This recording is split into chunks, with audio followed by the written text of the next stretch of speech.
Ingram Smith, Bud Elliott, back again for another episode of the Nolecast. As always, we'll thank our friends Louisiana Hot Sauce and Tarpon Cellars. TarponCellars.com is the website. 20% off when using the code Nolecast. And a big tip of the hat and thanks to our title sponsors. Bud, it is a early morning episode of the Nolecast, so if you hear that in our voices, apologies, but we'll jump into it. Have some pretty decent off-season things to talk about. You and I have both been able to pop around, to have some information to bring to the listeners, and very much look forward to this episode. No doubt, man. Decent. I just shot a YouTube short for Cover 3, taking the crown from Lane Kiffin and putting it on Mike Norvell's head for the portal. Tremendous Photoshop work there by our man Jordan. Florida State still with the number one transfer portal class as the portal window closes. Now, to clarify for the listeners out there or the viewers, shout out YouTube. That is, you can still take kids right now if you want, if you can get them into school. Like if you have a very late admit date, like Ole Miss does, you can still get a kid or two into school. Most schools, though, are not able to take kids for the spring semester. Most schools on January 20th, barring some special circumstances. What the portal window closing means is that nobody new can jump into the portal. There is at least some certainty there for schools and coaches. If you're a kid and you see your offensive coordinator maybe head from Arkansas to TCU the day after the window closes, you're like, that's kind of annoying, right? Maybe we should put a transfer window on coaches as well. But neither here nor there, because Florida State staff is pretty set at this point, and the Noles are still atop the 24/7 Sports transfer rankings right now as the window closed. But I kind of want to start with some other news. Did you see that Miami got Travis Hunter? Yes, they most certainly did. It felt like this had been coming for about a week or so, but Cormani McClain officially declares for Colorado last night. Interesting development. Very. I wonder. Okay, I think Dion might work out at Colorado just because you can improve from one win to, like, they could go from one win to 4 wins because they already have 25 transfers now that they're up to. I thought I saw a number earlier this morning that he's bringing in like 41 new kids. I don't know if that's all through the portal or what, but yeah. I mean, that's Dion's crazy. Significant roster overhaul. Yeah, exactly. I knew some guys in that old Colorado staff, and let me say that they are, I would say, a little bit annoyed that all of the transfer restrictions that were placed on them don't seem to apply to the new staff. But if you can take that many transfers, 42 new commitments coming in, that's like half the roster is new. It's going to be very fun to plug that into the algorithm this offseason. But yeah, Miami gets Cormani McClain. Florida they're not going to get Jaden Rashada. And if you scroll to the overall rankings, interesting exercise here. I'll actually do that right now. And you click overall instead of just recruit in the 2023 football team rankings. You do see that Florida is going to fall behind FSU, and Miami drops out of the top 5 without Cormani. So a little bit of kind of a whimper to the end of those recruiting classes. Still some talented kids, still some kids that, it's like, all right, that kid's going to be pain in the butt to face down the line, but the Noles are competing right there and are getting some really high quality kids as well. So I'm excited to see where this goes. And this is maybe the first like major dent in Miami's recruiting armor, right? Interesting. Very interesting. And it's just, how can I say this? Yeah, I mean it's a loss. It's a local loss, relatively speaking. A Lakeland kid that they had kind of more or less built their class around. Nice little moment where most of the college football world was more or less convinced that McClain was going to declare for UF, declares for Miami, gives them a nice coup and a shot in the arm for about 6 weeks, and then ultimately, or I don't know, maybe 10 weeks. I can't remember exactly when that was, but kid never lands on campus, pops up in Boulder, and as this fan base is familiar, when a kid is involved with Dion late, that's not always a great sign. So Let me ask you a question. If you could have set the odds that the two kids that Miami and Florida were fighting over the most, Cormani McClain and Jaden Rashada, neither of which would land in the state of Florida, what would you have given me back in, let's say, like Halloween? yeah, I would have said the number would have been probably less than 3% or something like that. I mean, and that both. I mean, Cormani. I don't know if I would fully label Cormani like a black eye. I mean, it's a tough look for Miami and some of the people surrounding their recruiting efforts. But look, that happens. You go after big kids decide to go elsewhere. Obviously, the Florida situation is a little bit of a different different gravy, so to say, and I just have to see and watch, and there's some rumors out there that that's not just a Rashada specific issue as far as some challenges that they're having right now, and we'll just have to see whether or not that's the case or whether or not that spreads to other players. To that point, on the College Game Day podcast, I was listening to this last night as I was doing the dishes. Pete Thamel said that he thinks there will be some major changes coming over there. Okay. To the structure and the relationship between the school and some groups. So, yeah, I'm picking up what you're putting down there for sure.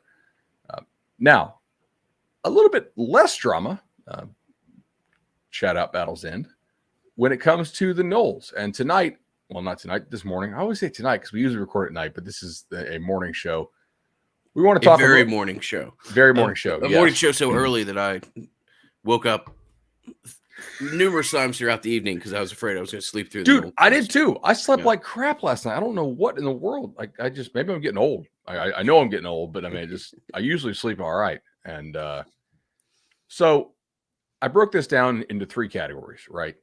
What did you lose to the portal? What did you lose early to the draft? And then what did you get out of the portal? What might you still need? FSU, the only guy. And I didn't waste my time going through all these kids who jumped in the portal to go to, like clearly lesser programs, right? That's just attrition that guys on your roster aren't. The only guy that jumped in the portal that I think you legitimately are not will miss, but could miss, can we label it that, is Malik McClain, who went to Penn State. I think everybody else, the retention job done has been really good. And it obviously not an inducement, but if you did not have NIL opportunities, how many kids do you think would have transferred off FSU's roster if they had like just an average ACC level NIL operation? Because I'm going through some of these programs we're going to get to, and some of these schools lost a lot, man. Yeah. Hard for me to answer this question without sounding very self-serving, but a decent amount. Absolutely. I mean, I think that once each piece kind of built upon each other, and candidly speaking, from a Battle's End perspective, Jordan Travis was the first call we made, and the first person that we made. He was priority number 1 when the first announcement, but he was the first person that we got to a point where we were comfortable that he was going to return. Huge marketing value, obviously, for a guy incredible. Was going to be an NFL pick. One of the more marketable players in college football next year. Legitimate Heisman Trophy candidate, and someone that didn't take the brain trust to let the Battle's End know that he needs to be project number 1 for you. So it all started with that, and each one kind of built off of that. Obviously, some of the defensive linemen that were announced later were the ones that were really kind of touch and go back and forth, and that of what you had to present some interesting opportunities to. And I'm not just talking about money at all. I'm not trying to be coy. I'm trying to say you had to find some unique marketing opportunities for and exposure, and not just a paycheck that was going to come from it. So that was a lot of fun. But yeah, no, I mean, the Battle's End was fortunate to step into this space at a time where the opportunity was there. Incredible culture, and these guys really, for the most part, yeah, for the vast majority, all these guys really very much wanted to come back and needed to see a pathway that they could justify it. And we were fortunate enough to be able to provide such a pathway for the vast majority of them. And even with Malik McClain, who's an exceptional athlete and really leaves Tallahassee with everybody's best wishes. Um, that was not a surprise. I'll put it that way. We kind of knew that that one was headed in the manner that it was, and a credit to Malik for continuing to practice hard and playing in the bowl game and everything else. But that was known, gosh, 4 or 5 weeks before the announcement was made that Malik was probably ultimately going to go elsewhere. So great to see him land at Penn State, and great to see a university or a football team as excited as they are to get a kid like that. So he'll do well up there. And obviously, like Penn State's losing Tinsley, they're losing Parker Washington. If you're an athlete, you want to go somewhere that football still has to come first, right? Like you need, the ultimate goal is still the NFL. Most likely, like the money you make off your marketing through NIL in college is not going to sustain you for the rest of your life. It might set you up to have a nice head start coming out of college, but as we saw with CJ Stroud, like there's really no amount of money that can keep a true, like guaranteed top 12-ish pick in school, because that was fascinating, man. Again, I'm very NIL centric right now, but when the battle's end, we were all out at a retreat recently trying to map out the next year or so, and as I kept seeing more and more stories about CJ Stroud returning, I'm like, what 8-figure digit did they have to put in front of this kid to even have him considered a return? I mean, if you ever pump fake the fan base no, and pretend like a first round quarterback's coming back, and you instead use the Battle End account to do a gender reveal, I'm gonna laugh my butt off. Oh, is that what happened? There will be a lot of people pissed. Yeah, guys, I can promise that. I can promise 2 things. I'll never do that, and you'll never see me standing next to anyone from Miami or Florida throwing up a U or a Gator Chomp or whatever else.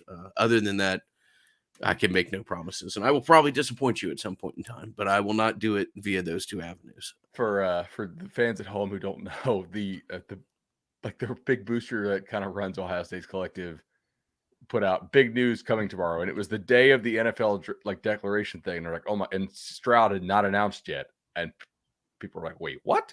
No. And I was like, there's no way Stroud's coming back. Like, this is not, just running the math on my head. Like, you need to give this kid like what, 25 million to, because there's so much downside risk. We had at a minimum that you were probably going to have to give that kid $18 to $19 million for him to even consider it. Yeah. Yeah.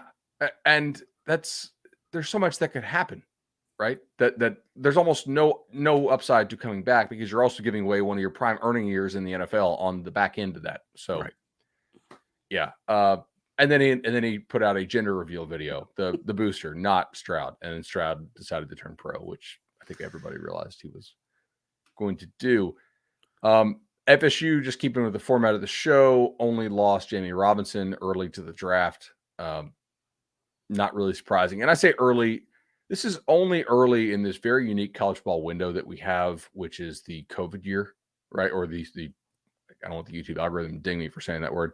The super senior year afforded by that very unique circumstance that we had in 2020. So it's not like he jumped way early. He just didn't decide to play his super senior year like Lovett did, right? Lovett 18, 19, 20, 21, 22. Yeah, so this is Lovett's like 6th year in college football, and he's coming back. Positions FSU still might need in the portal. You want to ping pong this? I guess I'll go first. Safety's going to probably be the first answer out of everybody's mouth, I imagine. I think so too. Yeah. Receiver, if one of Spann, Williamson, or Wright don't have a big spring. Yeah. Like to replace Pokey, I guess. Well, we'll have to see it. I did hear 2 people within the football program recently give us a positive update on Winston Wright. Again, we'll have to see what it looks like in April, but continues to be encouraging. Nice. There's a kid out of Louisiana that occasionally pops up on the radar. We'll have to see if that happens. I have no inside information on that whatsoever. I'm just referencing that of what will be asked of us in the Twitter mentions immediately afterwards. But yeah, if you can find wide receiver something special, then I think that'll be a look. And then you got to kind of thread the needle here as to what you're looking for, and maybe the well, linebacker. I mean, look, if you can find a linebacker, that's an area that I think that they'll probably give look to. Safety is the one that will be on the top of everybody's list, although they are excited about what Akeem Dent can turn into with another year, and ultimately what Shaheem Brown looks like, and some of the other pieces back there. But yeah, safety is the one place that if you could go out and get a super high quality transfer prospect out of the portal, will be what I imagine is Florida State's top priority. For sure. On the receiver front, Eddie Mitchell, I don't think this is insider info here, that it's been reported elsewhere. He has a kid in Texas, and I believe his girlfriend or her relationship is also back in the state of Texas. So Okay. if I had to put my money on it, I would bet on him going to Texas with USC being second. Like, that's the Georgia receiver who really kind of tore up their defense in practices, if you believe the insiders there, and missed most of the season due to kind of a lingering injury, and then played in the playoffs and was damn good in the playoffs for Georgia. But yeah, was damn good in last year's playoffs as well. Yeah, Mitchell's exactly. a ball player. So interesting to see where he lands. Yeah, from a Florida State perspective, I haven't even heard that name mentioned. Yeah, but yeah, I know we got a couple mentions of it on socials, and I was like, I think that's probably Texas, just because of the family stuff. So interesting. Okay. All right, let's dive into some of these opponents. That I wanted to wait on doing this until the portal window closed to see who else they would lose. Obviously, these teams can still pick up players if they have a very late enrollment date, or if they're on the quarter system. I did not Google all these teams to figure out who is on the quarter system and who is not. But LSU, for the portal, man, everybody who they lost, I wrote as downgraded in school quality. So much like the Noles, basically everybody lost to the portal went down in quality. That's probably a pretty good sign of program health, that LSU seems to be on the rise, much like FSU is under Brian Kelly. To the draft, the guys they lost early: receiver Keyshawn Butte, who had announced he was coming back, and then some interesting stuff, and then it is announced that he is going to the draft. Receiver Jeray Jenkins. Now, like, reading all the LSU material, they feel pretty good about receivers still. Malik Neighbors is the number one kid coming back there, who I know they feel really good about. But still, that is two of your top three receivers to lose, and you open with this ball club, so that's better that they don't have Butte than not. They lost a few defensive backs to the draft who don't project to be like top 150 picks. Maybe they get picked in the 7th round, but their work in the portal is probably the second best compared to the Noles maybe in the country, and certainly on FSU's schedule. I'm going to take a deep breath to read this list. So they got Omar Spates from Oregon State, one of the best linebackers in the portal. They got 5 defensive linemen. Obi Agufu from Texas, Jordan Jefferson. I think that's actually a guy who will play a lot for them from West Virginia. They took Jalen Lee from Florida, which is an interesting take. Obviously, there's some prior relationships there. I don't know that Florida was super sad to see him go. Paris Shand from Arizona, and Braden Swenson from Oregon. And then they also took 4 corners, and this is a pretty nice haul at corner. I got to give the Tigers credit for this. Obviously, they were competing. They were competing for Cyprus, right? Along with USC and a few others. FSU beats them out for Cyprus. I would say they were the main competition for Cyprus. Yeah. Was Ohio State in on that one too, I think? Ohio State was involved. Tennessee, Auburn, LSU. A lot of teams. Everybody wanted that kid. Huge get there. But at the battle's end, he is going to the Noles. So corner, Denver Harris out of Texas A&M, obviously a super high upside guy. also had some problems at A&M, pretty well documented. Zy Alexander from Southeast Louisiana is a kid that I know a lot of staffs liked quite a bit, and 24/7 actually put a 92 transfer grade on him. So one of the higher graded DBs in the portal. Shout out to LSU, I guess, for scouting their own backyard and going down to the FCS level to get that kid, much like FSU did last year with Jared Verse, except Albany is not really an Noles backyard unless you count snowbirds, I guess, right? Deuce Chestnut from Syracuse and J.K. Johnson from Ohio State. So if we look at like attrition here, this is a pretty nice job by LSU of throwing numbers at. I don't think defensive line was a problem. I just think that defensive line depth was a problem. I still expect FSU's defensive line starters to be, I'm trying to think here, probably the best D line you face all year, right? Mason Smith is coming back from injury. I mean, Alex Atkins' group right out the gate is going to have a big challenge in Camping World Stadium. At defensive back, they did need to remake that room, and I think they've done a pretty nice job here. Like this is good work by the Tigers in the portal. Yep.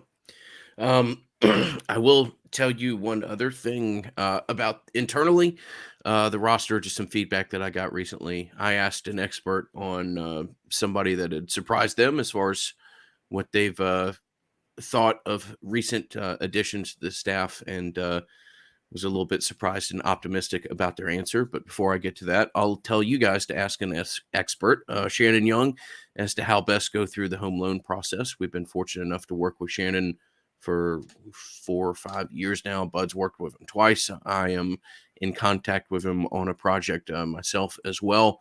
844 FSU loan. Shannon Young, best person in the business. Chad, no larger Florida State fan. 2 great Noles supporters of the Nolecast. Thank you so much for the feedback and leadership that you guys have given us over the years. So I asked about just what people's impression of some of these guys have been early on campus. First name that came out of the mouth was Keandre Jones. Has been really impressive so far, which I was that was not who I had in the back of my mind as to who was going to be the answer. And that is a guy that's going to engage pretty directly with some of these defensive linemen that you were just talking about potentially in game one. So it's an Auburn kid that you knew had some nice physical ability out of West Georgia there, if I remember correctly. But a guy that has come in and impressed so far. So just another little piece of information that I'll share with you guys. I really think that the offensive line transfer class that Atkins brought in this year is, I don't know if it's like a whole order of magnitude better than last year's. I don't know how you measure that. Like, I don't know if you can quantify it, but just eyeballing these guys, getting the feedback on them, looking at the like, you got to take the market input, right? What other schools are actually after these dudes? I think they're a whole lot better overall.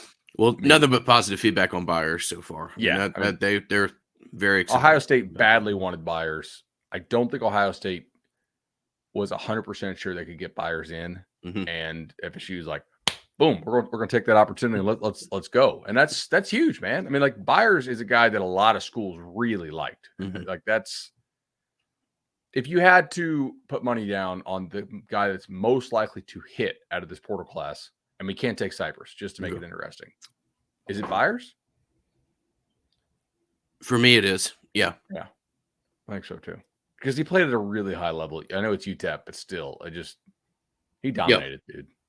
Jaheim Bell's up there, but Byers would be above him for me. But yeah. Like, I think Byers is going to start. I don't know what position yet, but I think he's going to start. I do too. I would not be surprised at all to have see him be your right tackle. Yeah, we'll see. Absolutely. And look, if they get Emmanuel back, dude, like the battles you're going to have are really. I mean, they probably go all the way to the end of fall camp, right? So, that'll be fascinating. All right, Southern Miss, they didn't lose anybody early to the draft. Portal wise, I don't really think it's all that relevant, except that they did do a pretty nice job of keeping their most important kids. Southern Miss was a team I bet on a decent bit this year, and they rewarded me for doing so. you really should smack these guys regardless. I don't want to waste a whole lot of showtime on this. Their passing game is not good enough to really threaten you. Frank Gore Jr.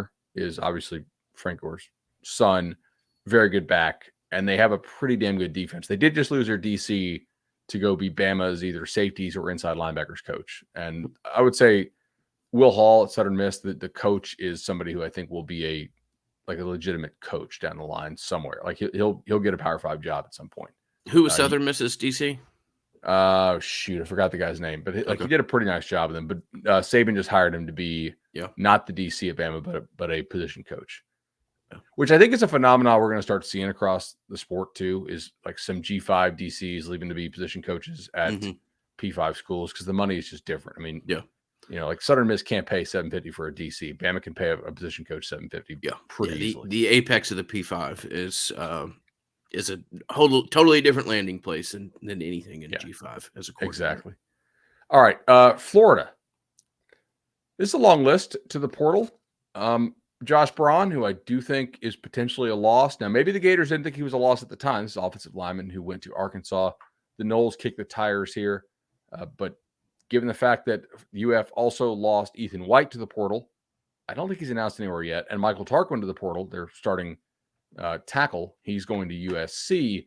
I think the Braun piece might hurt because now Florida's offensive line depth is certainly injured a little bit. Trent Whittemore to UCF, not a guy that you want starting for you if you're Florida at peak efficiency. Not really sure Florida is at peak efficiency. Avery Helm, the corner, is going to TCU. Dejon Reynolds, another receiver, flashed a little bit. I don't know if that's a huge loss. David Reese, linebacker, didn't play a whole lot. He's going to Cal. UCLA took Cal's best linebacker, so obviously the Bears had a need. Jalen Lee, we already mentioned, going to LSU. DeJuan Black is not really a loss in terms of like a guy who was playing a lot for them, but I guess the potential of DeJuan Black making an impact at UF is now gone. And Trevez Johnson, safety, who's going to Missouri. I don't think Trevez Johnson is a huge deal for them if I'm kind of handicapping their roster. However, to the draft, they did lose 4 guys. Anthony Richardson, probably going to be a first-round quarterback. Obviously, they're big offensive lineman who's the consensus number 1 guard in the country for the draft. So FSU got a nice taste of just how good that kid is. Javon Dexter, who I think is a pretty big loss for them at defensive tackle. Richard Goriage, who's also a starting offensive lineman for them. And Rashad Torrance. Florida's offensive line next year, I think will take a step back. I mean, if you lose the best guard in the country, consensus in the draft, that's a problem. Goriage was a reliable-ish starter. I think Barber was probably their best tackle by talent. He was a redshirt freshman. He'll be back, but you do lose 2 other starters, so you're losing like 4 starters and 1 of your backups. Like that's kind of a problem. Guys who they gained out of the portal. Here's where I think UF's kind of lacking a little bit so far. Graham Mertz from Wisconsin. Clearly not their top choice. If UF fans tell you that Mertz was the guy they wanted all along, they are lying. Like there's no way. Maybe he works out, but not like he was nobody's top choice if you're an SEC program. Mm-hmm. Taraji Mitchell from Ohio State. He's got an 87 grade at linebacker. I don't know how much he's going to play. We'll see.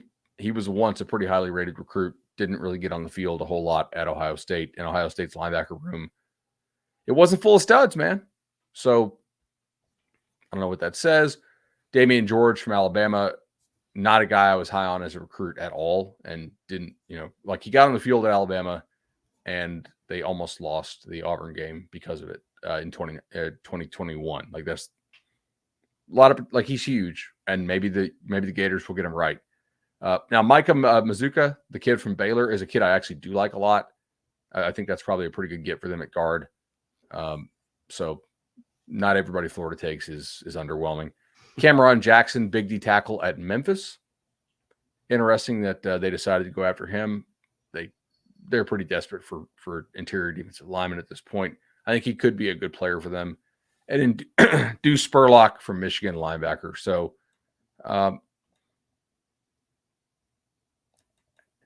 if Florida is better next year, it's because their backups this year are much better than I realized they were, and because they get some kind of like second year coach bump continuity thing, or they have a major fiesta in the second portal window.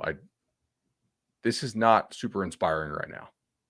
I'm not really sure this UF team next year is better than the one they just had. Hmm. Yeah.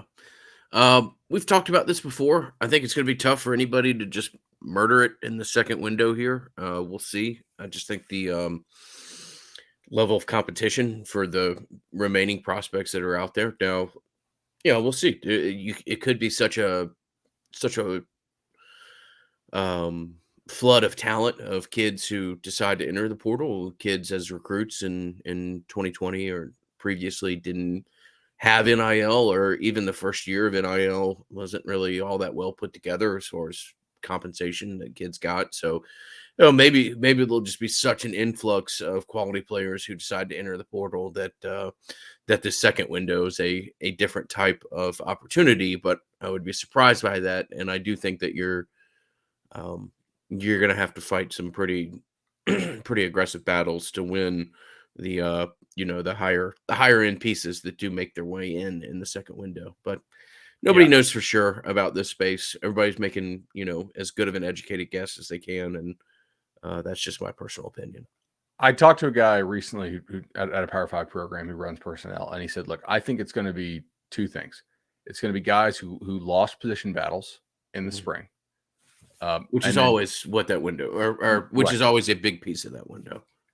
and guys who didn't or who were not able to work out NIL deals at their schools, who were told like, hey, like give us a little bit of time, we're going to get an NIL together, like we'll set you up for the coming season." Hmm. They still don't have it.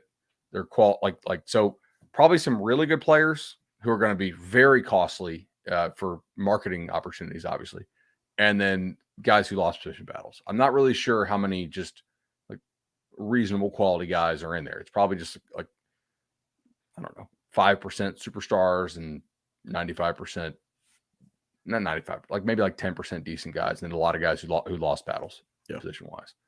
And you'll probably see some dudes for the Knowles transfer out who got a little more clarity on their position post spring. And if you're the fifth scholarship tight end and you've been on the roster for 3 years, or offensive line, right, potentially, or wherever. So yeah, just something to watch. All right, let's go Boston College. They lost Maitre, the safety, to Wisconsin, and they lost Phil Dracovic, quarterback, to Pitt. Dracovic is to reunite with his former offensive coordinator there at Pitt, and they didn't lose anybody early to the draft. They got Alex Washington, the corner from Harvard, Kyle Hergel, the offensive lineman from Texas State, and Kerry Johnson, the corner from Arkansas. I think Boston College might be better next year, but I'm not really sure of that. They did lose, obviously, Zay Flowers to the draft, not early. I mean, he was a senior and he's a stud.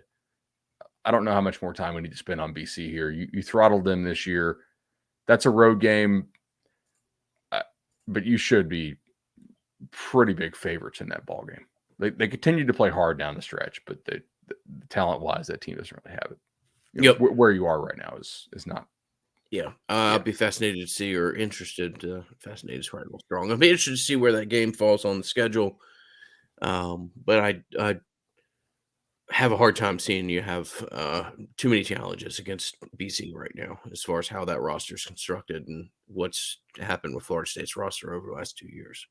I mean, where yeah, exactly. Like where you are as a roster right now, you said it. Like that should not be a game that concerns you. I do think we're starting to see the bottom part of the SEC or the ACC weaken compared to historical standards, man. Like I'm not liking what I'm seeing from the bottom of this conference Hmm. as far as long-term health. Like these guys, a lot of these schools clearly don't have NIL to compete with, and they're going to get picked over by the SEC schools pretty hard. Now, one school that has done some interesting work in the portal. Oh wait, no, they haven't. Clemson. This will be kind of short. They didn't lose anybody off their portal roster to a comparable school. DJU, the quarterback's going to Oregon State. Oregon State was pretty good this year. They lost a backup receiver to NC State, to Curry Collins. FSU doesn't play NC State this year. They also don't play Louisville. Fred Davis, the former 5-star corner, is going to UCF. He obviously had some challenges there at Clemson. And Kobe Pace, the 3rd-string running back, who's not bad, is going to UVA, but not big deals. They have still not taken anybody in the portal other than Paul Tyson, who is Bear Bryant's grandson. That feels an awful lot like the move they did last year where they took the Northwestern quarterback to come be like a GA, basically, and yeah. The draft, I feel like, I don't know. I want your thoughts on this. So they lose Miles Murphy, Brian Brzee, Trenton Simpson early. KJ Henry was a senior, so I guess he gave up he didn't play his vid year, but I don't think anybody expected him to. Right. It could have been worse, but they still lose like some seriously key guys here. I mean, Clemson did a solid job of retaining some pieces that I wasn't sure if they were going to be able to. But yeah, I mean, those Tyler Davis, Xavier Thomas. Yeah. Thomas is a flyer that's low risk at this point, and maybe finally hits. But we'll see with Clemson, man. I don't. I think the most important thing, well, I don't think I know. I mean, what they did at OCs, that's the most impressive and important thing that Clemson's done in the offseason and probably will be. And will they let him hire his own staff, or does traditionally Dabo has hired the assistants? Yeah. On both sides of the ball. And that's what's to look for. I mean, we've talked a little bit about the fact that there's some, look, Dabo's beloved up there. I'm not trying to suggest anything other than that, but there are people at Clemson who have let him know that this isn't just going to be a dictatorship from here on out, as far as you making every decision and nobody suggesting otherwise or whatever else. So I don't know if that was part of the agreement as to when it was suggested that they bring in such a high quality offense coordinator as they did, but I would be surprised if they made that move and then didn't let him choose his own assistants. But we'll see. For sure. And I only say that because Clemson, we noted, was obviously like the lack of experience throughout the offensive staff outside of Clemson. Yeah. Was notable and kind of concerning. Not that I don't remember most of what we say on this podcast, but that is one conversation that when we had it, I was like, Jesus, that's remarkable. Yeah, it shocked me too. How limited experience those guys have. I Googled it live on Cover 3, and I was like, who the hell, where are these guys coached outside of Clemson? Mm-hmm. One of the guys was mostly high school, and again, love my high school coaches in the state. I'll see a lot of y'all soon, but I think there is a difference to, somewhat. You got to be able to manage your personnel. Miami. So to the portal, they lost Gilbert Frierson to Louisville. I don't think they're super bummed to see him go. Baylor took a flyer on Isaiah Dunson. That's a height, weight, speed guy. Wasn't really doing much for the Canes. Avante Williams, I would put him in sort of the same bucket as DeJuan Black for Florida. Former 5-star guy. Known issues. Didn't really work out. Going to a lesser school, maybe hits. It's not really a huge loss. It's just you lose the potential of the guy making an impact for you, right? Trying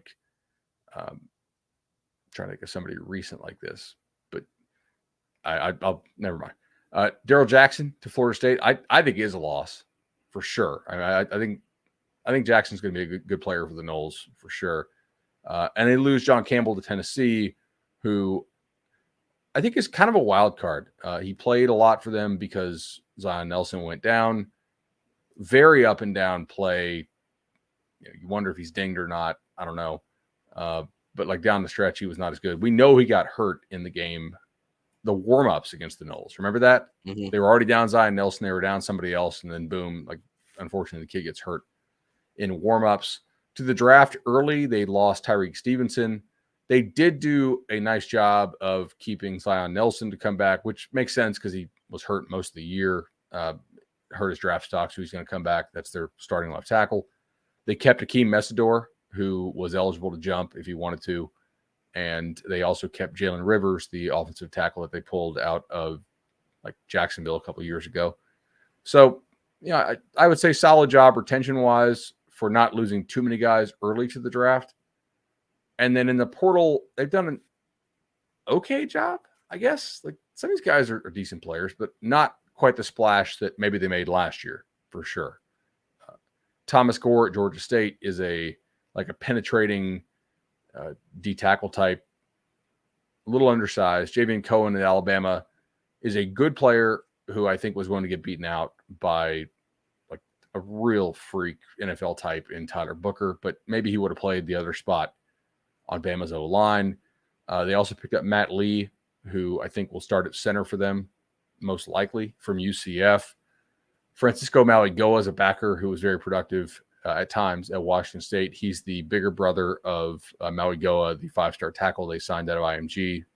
And they also got Brandon Dean out of, Branson Dean out of Purdue. Not a bad pickup for them, but I don't know if the roster is that much better than it was last year. They're probably pretty smart for keeping for keeping Van Dyke, by the way, given what the quarterback market looked like this year. Mm-hmm.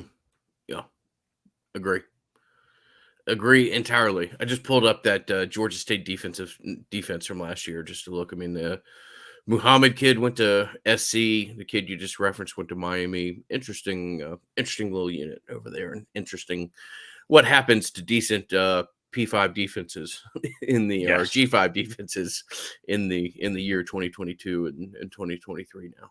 Yeah. I mean, as a very quick aside, because I know we got a couple more. Like, if you are recruiting at the G5 level, you kind of need to be almost college baseball-y and try to take guys who are good players but don't have the measurables to really pop at the Power 5, so your players don't get plucked. I think. Yes, I've heard similar from friends of mine that coach at another school that goes by GSU.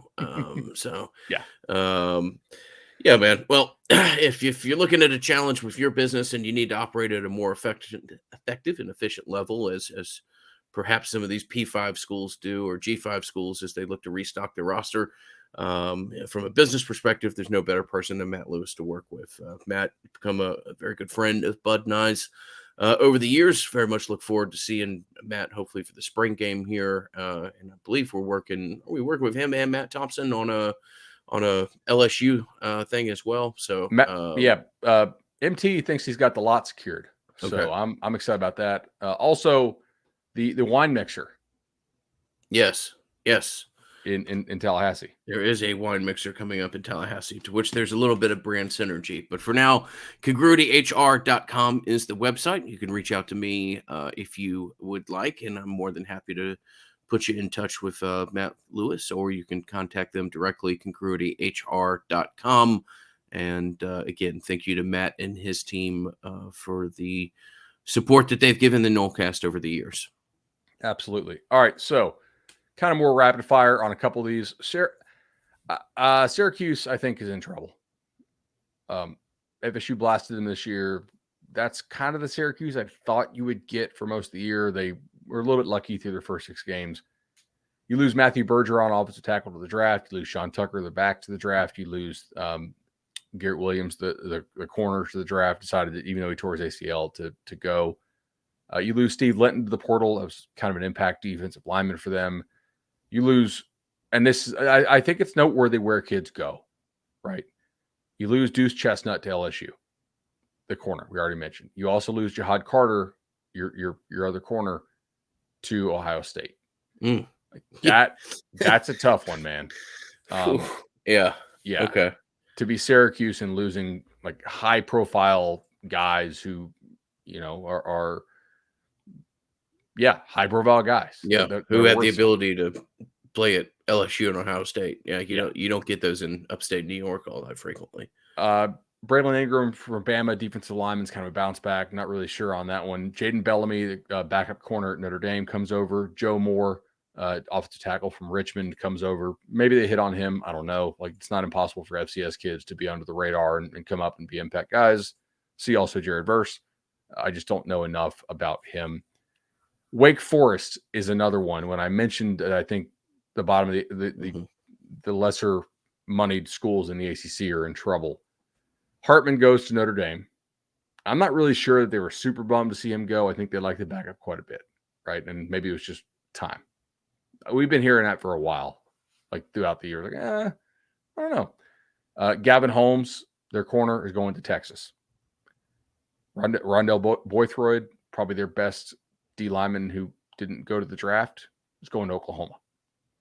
J.J. Roberts, corner, played a lot for them, is going to Marshall. That's kind of a downgrade feel. I don't know. Congratulations to Coach Huff out there, but yeah, one school is a really good school, and the other school is not. I mean, that is the good. first thing that went through my mind. Yep, Yes, yeah. Interesting. Christian Turner, who was kind of their second back, was going to Indiana. Probably not a huge loss. They do lose Bergen, the good defensive lineman, early to the draft, and they also lose A.T. Perry early to the draft. I know FSU fans will not be happy or not be sad to see A.T. Perry go. We'll be sad to see A.T. make his way on down the road. Mike Norvell, like really, this guy again? Seriously? They've picked up Bryce Gaines from Villanova. That's probably their top transfer guy right now. I don't think this team is better.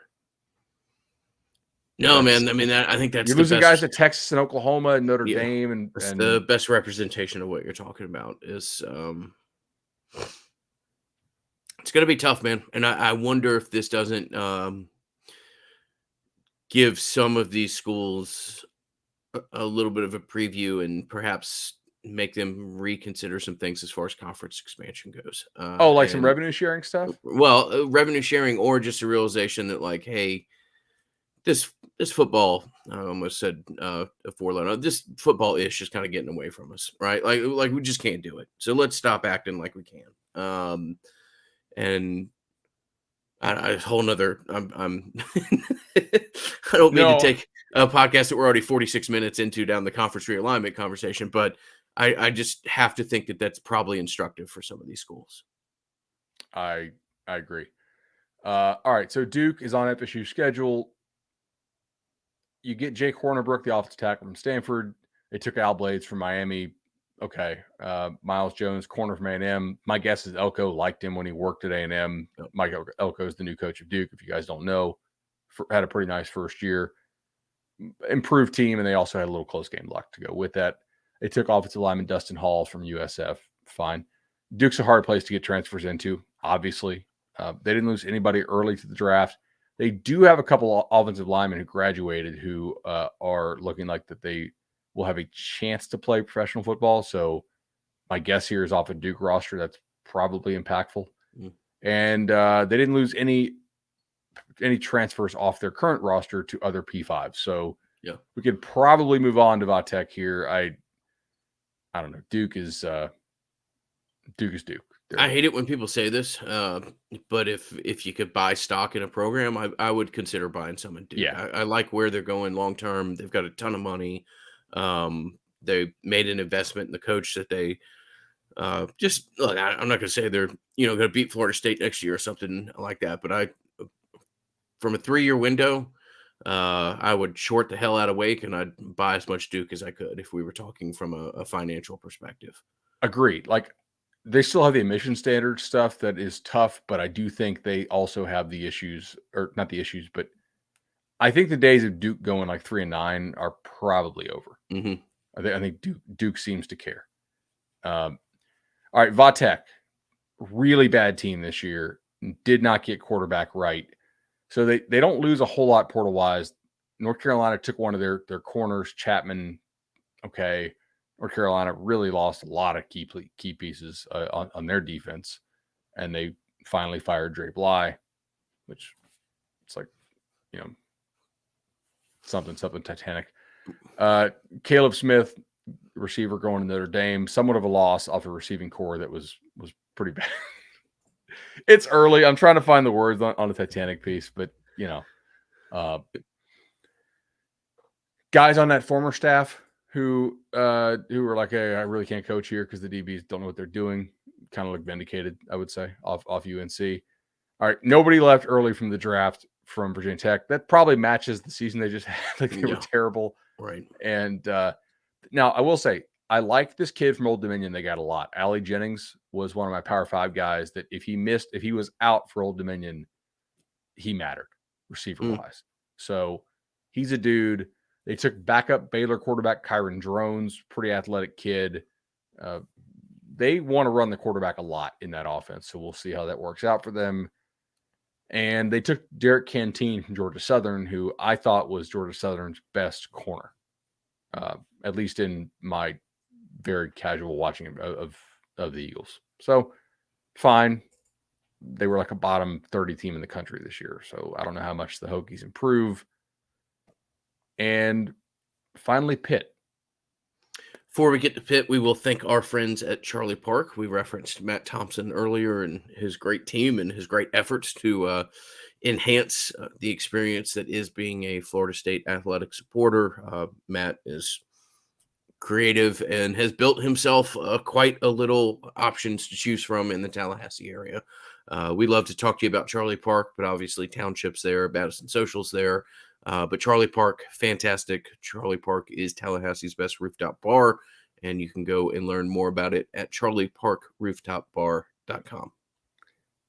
No doubt. Looking forward to getting to Charlie Park for the spring game, man. Absolutely. I was bopping around Tallahassee a couple weeks ago for some things and doing some bopping, and did some bopping in various for the table restaurant locales. So always appreciate those guys. Okay. They lost John Morgan, the defensive end, I believe, to Arkansas. This is Pitt we're talking about. Pitt had a kind of a disappointing season because they just didn't elect to play offense. And they followed up their ACC title game or ACC championship with a little bit of a step back, but their defense was still really damn good. They just didn't play offense at the same level. I'm not sure the defense is as good next year, even though I really trust Narduzzi as a defensive coach. They lose a lot to the draft, man. This is probably a good time to catch Pitt. Izzy Abaconda, their running back, is going pro. I mean, they're running like 30 times a game, so that kind of makes sense. Tread on the tires, etc. Brandon Hill, their safety, decided to go early. Kalijah Cansey, their good D tackle, decided to go early. Now that's important because they also lose guys who decided to not take their super senior year in Deslin Alexandre, who's probably going to get drafted as a defensive end, and then also Habakkuk Baldonado. I nailed it. I'm not saying it again. Going to the draft, probably will be drafted, right? So, I mean, you're talking about your top 3 defensive ends are gone off this team. Your best D tackle and a draftable safety are also gone. Now, Pitt's D-line development is damn good. Like Charlie Partridge does a hell of a job there. That's still a lot to lose, man. Mm-hmm. Yeah.